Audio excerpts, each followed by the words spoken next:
Hello students, welcome to Prapti Education. This is part 2 of discussion of mock test 2 नायब तहसीलदार. Okay, इसमें हम reasoning based जो questions थे उनका सॉल्यूशन डिस्कस करेंगे. चलिए विदाउट एनी डिले हम स्टार्ट करते हैं. फर्स्ट क्वेश्चन है हमारा 101. If Joseph JOSEPH is coded as FKOLD, तो जॉर्ज क्या कोड करेगा? ये क्वेश्चन है हमारा. देखिए ऐसे क्वेश्चंस में आपको अल्फाबेट्स की न्यूमेरिकल वैल्यू अगर आपको पता है तो बहुत इजी रहता है. आपको याद करनी होगी अल्फाबेट्स की न्यूमेरिकल वैल्यू. सीधा हमने क्या किया, न्यूमेरिकल वैल्यू लिख दी. J10, O15, S19, E5, P16, H8. अगर हम देखेंगे क्या किया इन्होंने, -4 हर उससे घटाया. 10 - 4 6, 11 15 और हमारा क्या है, कोड बना है. तो जो क्वेश्चन गिवन है उसका भी हम न्यूमेरिकल वैल्यू लिख लेंगे. G7, E5, O15, R18, J7, G7, E5. अगर हम इससे 4 माइनस करते हैं तो हमारी ये सीरीज बनती है. इस सीरीज को हम अल्फाबेटिक उसमें लिख लेंगे. इस सीरीज को अल्फाबेटिक उसमें कैसे लिखेंगे? CAK, हाँ जी, 14NCA. आपका सी आंसर हो जाएगा. This is your answer. Simple. आपको अल्फाबेट्स की न्यूमेरिकल वैल्यू आनी चाहिए. Got this? चलिए नेक्स्ट क्वेश्चन. कोडिंग का क्वेश्चन है ये भी. अब इसमें आपको क्या देखना है कि आपको जो कॉमन होते हैं वर्ड्स एंड कोड्स वो ढूंढने होते हैं. फॉर एग्जाम्पल यहां हमसे पूछा गया है फ्रॉक किसके लिए स्टैंड करते हैं. सबसे पहले देखेंगे फ्रॉक किस स्टेटमेंट में. सिर्फ ए स्टेटमेंट में हमारा फ्रॉक है. अब इसके साथ क्या है, गुड और लिटिल भी है. तो हमें गुड और लिटिल की पता होगी तो हम क्या उन्हें एक्सक्लूड कर सकते हैं. अब गुड देखो किस किस के बीच में है, कॉमन है. गुड ए और बी के बीच में, ए और बी के बीच में गुड कॉमन है. इसका मतलब जो कॉमन वर्ड है वो कोड करेगा. ZCI आपका किसको कोड कर रहा है? गुड को. Same we will look for little. Little is common between A and D. A and D के बीच में लिटिल कॉमन है. तो लिटिल कॉमन है. कोड देखो कौन सा कॉमन है, DAS and DAS. DAS is your, DAS is your for little. बच गया क्या आपका फ्रॉक के लिए, क्या बच गया? MXY. कहीं भी नहीं है. None of this is your answer. None of these आपका इसका आंसर होगा. थर्ड क्वेश्चन पे चलते हैं. अब इसमें इसने पूछा कि सुपरफ्लुअस, फ्लुअस कौन सी स्टेटमेंट है, मतलब बेकार स्टेटमेंट कौन सी है जो हमें यूज नहीं आती इस क्वेश्चन में. तो हमारे पास सी थी जो हमने यूज नहीं की थी. स्टेटमेंट सी आपका आंसर होगा. Got this? चलिए नेक्स्ट क्वेश्चन पे पहुंचते हैं. डिक्शनरी के बेस पे वर्ड्स को डिक्शनरी की तरह अरेंज करना. सिंपल है. हमें क्या देखना होता है कि कौन सा अल्फाबेट्स पहले जो आते हैं वो प्रेजेंट है. P सब में प्रेजेंट है, R सब में प्रेजेंट है, थर्ड पोजीशन पे A है. तो आपका क्या हो जाएगा? 2. क्या हो जाएगा? 2. फिर आपका देखो बाकी सब में E है थर्ड पोजीशन पे, तो फोर्थ पोजीशन चेक करो. फोर्थ पोजीशन पे देखो फर्स्ट में A है तो सीधा सीधा, और किसी में नहीं है तो फर्स्ट आ जाएगा. 2 1. नेक्स्ट हम चेक करते हैं थर्ड. अब ये दोनों तो कैंसिल आउट हो गए, हमने लिख दिया. अब फिफ्थ पोजीशन पे यहां I है, यहां E है, यहां E है. ठीक है. और फिर तो E पहले आता है, E पहले आता है. E इसका मतलब इन दोनों को चेक करेंगे. इन दोनों को चेक करो, 4 और 5 को. E के बाद इसमें D है और इसमें P है, तो इसका मतलब 5 पहले आना चाहिए. बस बन गई हमारी स्टेटमेंट. मतलब ए आपका आंसर होगा. इसका आंसर क्या हो जाएगा बेटा? ए. गॉट दिस और नॉट? चलिए नेक्स्ट क्वेश्चन पे बढ़ते हैं हम. नेक्स्ट क्वेश्चन हमारा रिलेटेड टू, हाँ जी, रैंकिंग. देखो position of Shilpa is 8th from the left. Shilpa यहां है 8th from the left. And Reena is 17th from the right. 17th from the right. ये 8th है, रीना क्या 17th है। अब कहते हैं कि वो इन्होंने अपनी पोजीशंस एक्सचेंज कर ली। अब पोजीशंस एक्सचेंज कर ली तो बेटा क्या होगा, वो कह रहा है कि शिल्पा यहां आ गई है, शिल्पा यहां आ गई है, और वो कह रहा है लेफ्ट से शिल्पा की पोजीशन 14th है। बेटा जो पोजीशन लेफ्ट से 14th है और राइट से 17th है, तो टोटल हमारे बच्चे कितने हो जाएंगे, 17 प्लस 14 माइनस 1। क्यों माइनस 1 क्यों कर दिया हमने, क्योंकि बेटा जो ये पोजीशन है ये हमने 2 बार काउंट कर ली ना, लेफ्ट और राइट दोनों से काउंट कर ली, इसलिए माइनस 1 करते हैं। इसलिए आपका आंसर इसका क्या आ जाएगा, 30 डी आंसर होगा इसका। Any doubt?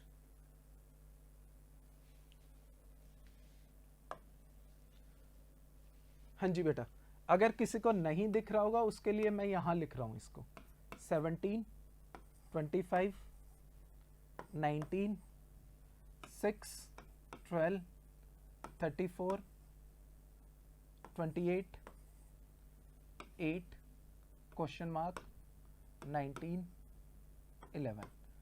ये बताना है कि क्या है। देखो बेटा ये कितना है 36, ये कितना है 36, ये कितना है 40, सम इनका ये कितना है 40, सम मतलब एडिशन। जो कॉलम में फर्स्ट और थर्ड रो का एडिशन करते हो और सेकंड और फोर्थ का करते हो तो सेम आ रहा है।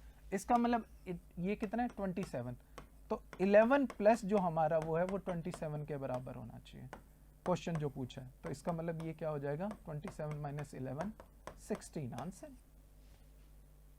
ऐसे क्वेश्चंस में आपको जो है पैटर्न पकड़ना है कि पैटर्न क्या है। पैटर्न अगर पकड़ में आ गया क्वेश्चन हो जाएगा। कई बार नहीं हो पाता तो हमें टाइम ज्यादा वेस्ट नहीं करना इस पे। Got this?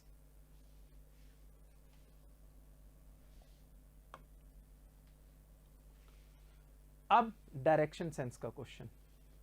Pinky walks a distance of 600 metre towards east. 600 metre east गई, देन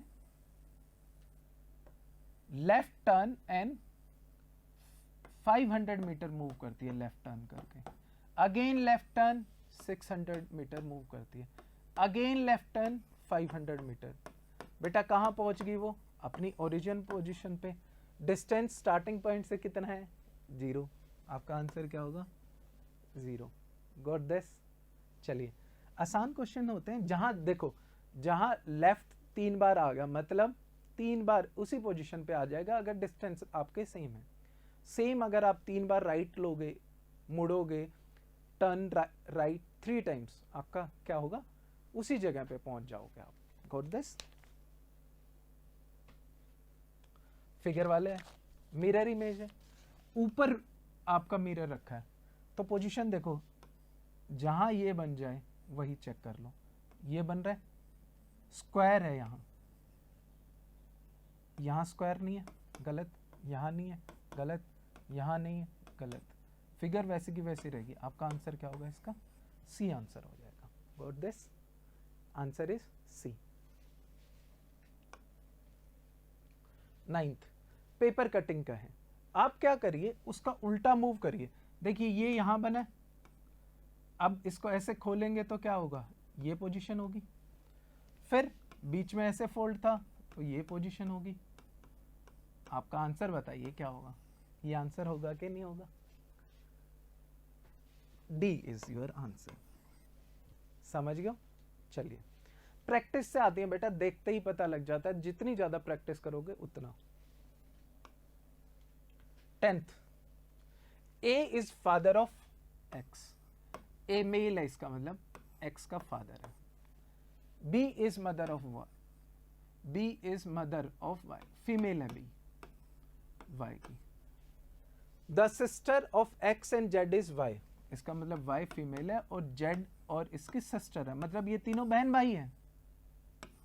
अब हमें नहीं पता कि तीनों बहनें हैं, हो सकती है 2 भाई हो सकते हैं, 1 भाई हो सकता है। Getting my point? क्योंकि हमें जेंडर सिर्फ एक का पता है। तो देखो first statement, X is the sister of Z। X का जेंडर ही नहीं पता तो कैसे बोलोगे आप कुछ बोल सकते हो? नहीं, गलत है statement. Y is the son of A, Y is daughter of A है, Y is daughter of A, B has one daughter. बेटा ये भी तो डॉटर हो सकती है, इसका जेंडर नहीं पता, ये भी हो सकती है, तीनों डॉटर्स हो सकते हैं, समझ लो मेरी बात। B is wife of A, हाँ ये ट्रू है, ये स्टेटमेंट सही है, डेफिनेटली ट्रू है।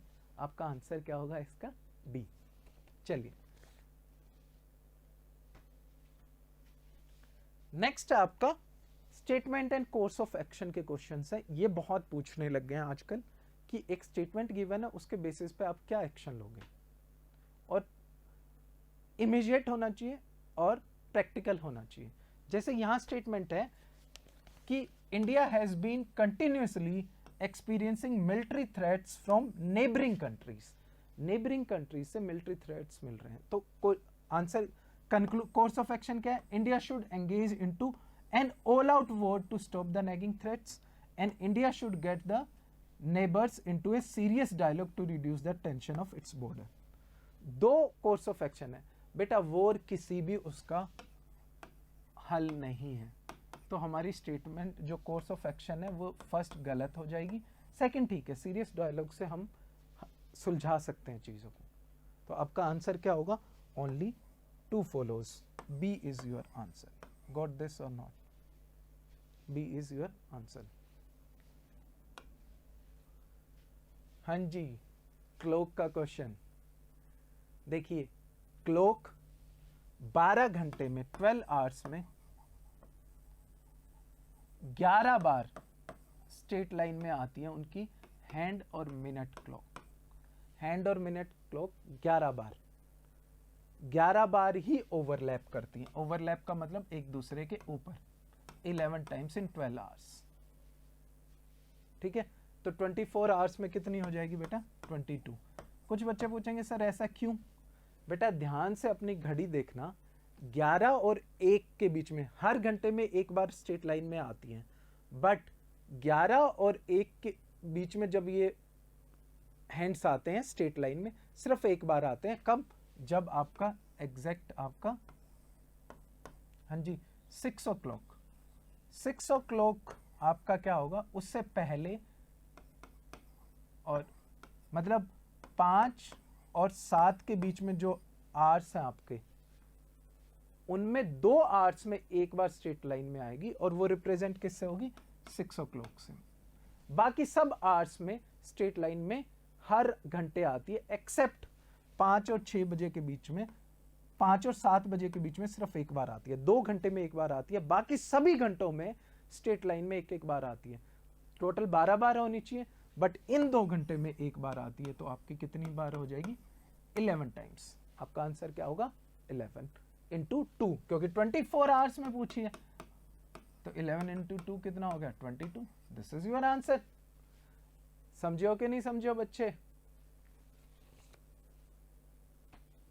कैलेंडर का क्वेश्चन है कि नॉर्मल ईयर में कौन सा जो होगा आपका मंथ, वो जनवरी जैसा होगा। मतलब अगर जनवरी 1 को मंडे है तो आपका उस मंथ में भी मंडे होगा।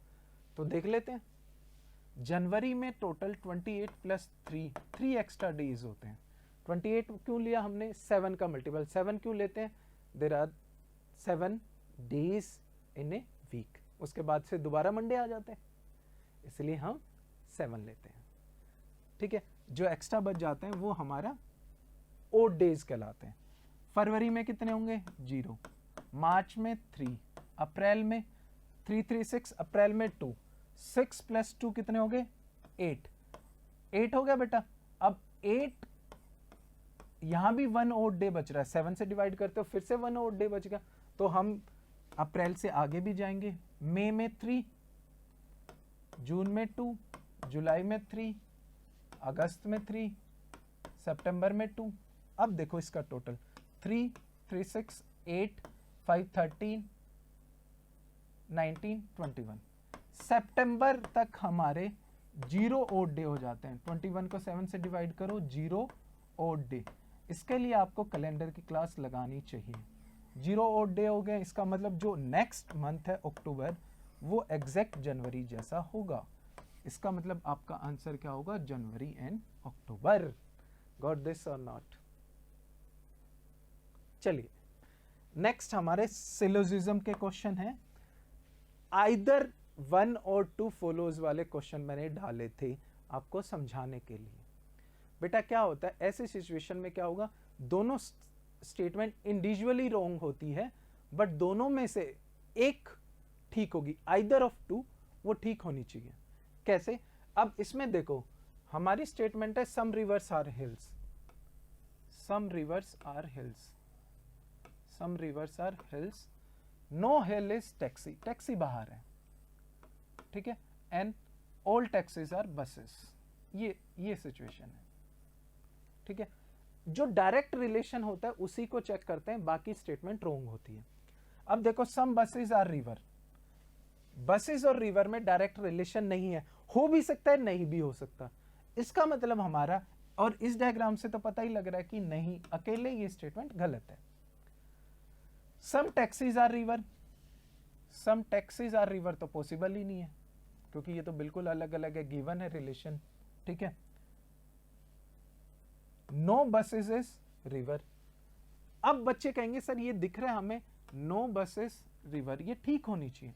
नहीं बेटा ये ठीक नहीं होगी क्योंकि डायरेक्ट रिलेशन नहीं गिवन है बस और रिवर का। अगर मैं ये डायग्राम ऐसे बनाता हूं, देखो ध्यान देखना, आर एन एच, पहला क्या है, सम रिवर्स आर हिल्स, बिल्कुल ठीक है।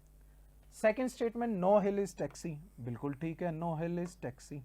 या मैं थोड़ा सा इसको इधर लिख देता हूं, ध्यान देना मैंने क्या, नो हिल इज टैक्सी, ठीक है। देन ध्यान देना, all taxis are buses, all taxis are buses, सही बनाया आपने। और सम बस आर रिवर इस डायग्राम से पता लग रहा है। आप कहोगे सर फिर पहली स्टेटमेंट ठीक हो जाएगी, सम बसेस आर रिवर। वही मैं कहना चाह रहा हूं, अगर ये स्टेटमेंट गलत है तो ये ठीक है।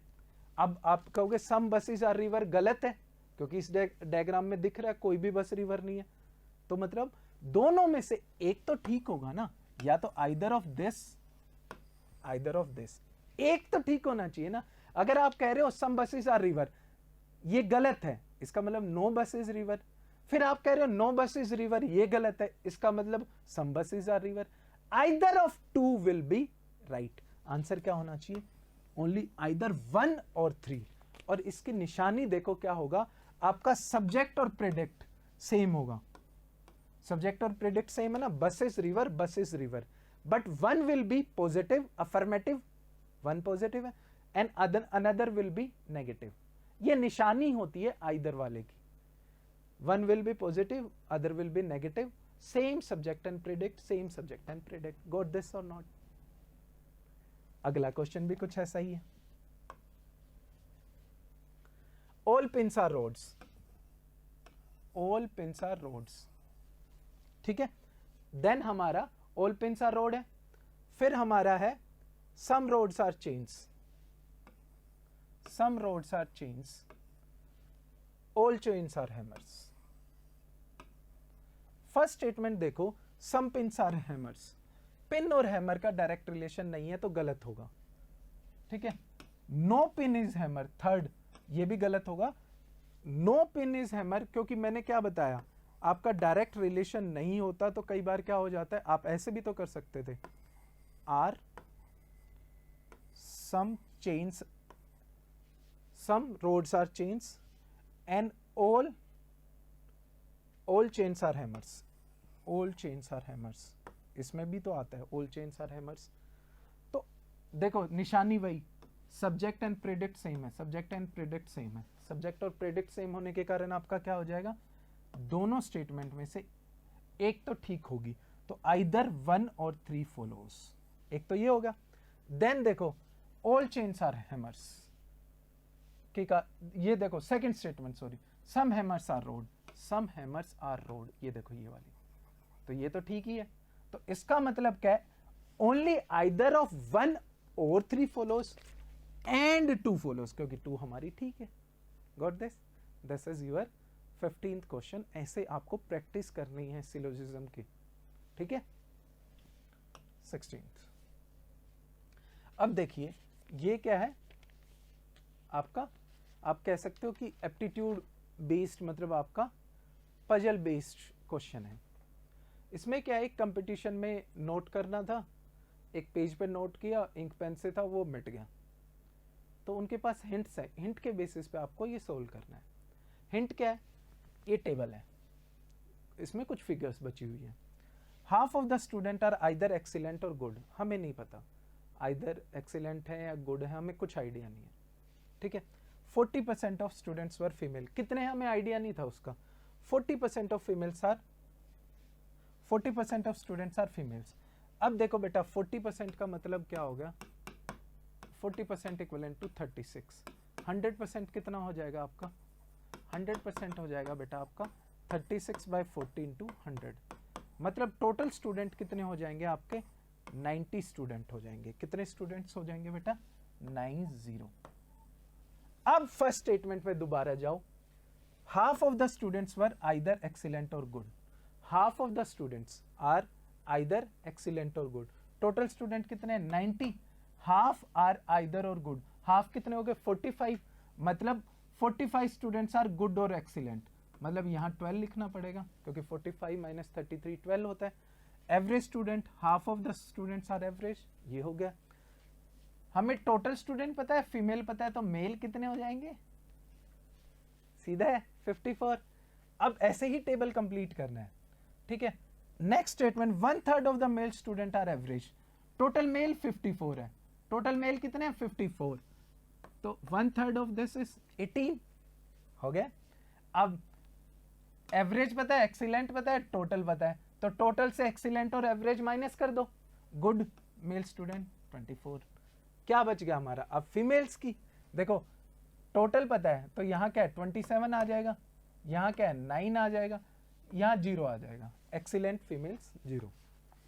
अब पहला क्वेश्चन क्या है, how many students are both female and excellent, 0 सबसे पहले ही दिख रहा है हमें। आंसर क्या है इसका, ए। सेकंड देखो, हाफ, सेकंड क्वेश्चन, हाँ जी, what proportion of good student are male, what proportion of good student are male. अब देख लेते हैं, गुड स्टूडेंट हैं कितने आपके 33, गुड स्टूडेंट कितने हैं बेटा 33, ओके। और मेल कितने इसमें से 24, तो कितना प्रोपोर्शन हो गया मेल स्टूडेंट्स का गुड का, 24/33। It's 8/11 and it's 0.7272। जब आप परसेंटेज की क्लास लगा लोगे ये सीधा याद हो जाएगा कि 8/11 क्या होता है। 0.7272 मतलब 0.73। आपका आंसर क्या होगा, A. What proportion of female students are good, female student, total female student है 36 और गुड हमें याद है यहाँ 9 है, 9/36 हो गया गुड फीमेल स्टूडेंट्स का। 1/4 वही 1/4 कितना होगा 20.25। गॉट दिस और नॉट, बहुत फास्ट करनी है ये कैलकुलेशंस आपको। How many students are both male and good, male and good याद करो, यहाँ 24 आया था, 24 आंसर हो जाएगा। Ratio of male and female average student, हमें याद है यहाँ 18 था, यहाँ 27 था, 18 27, 2:3, 2:3 मतलब B। This is your end of discussion of quant and reasoning. Hope you are doing good. जैसा कि प्रॉमिस किया गया था आप लोगों से, आपको 2 फ्री टेस्ट मिले, कितने 2, ठीक है।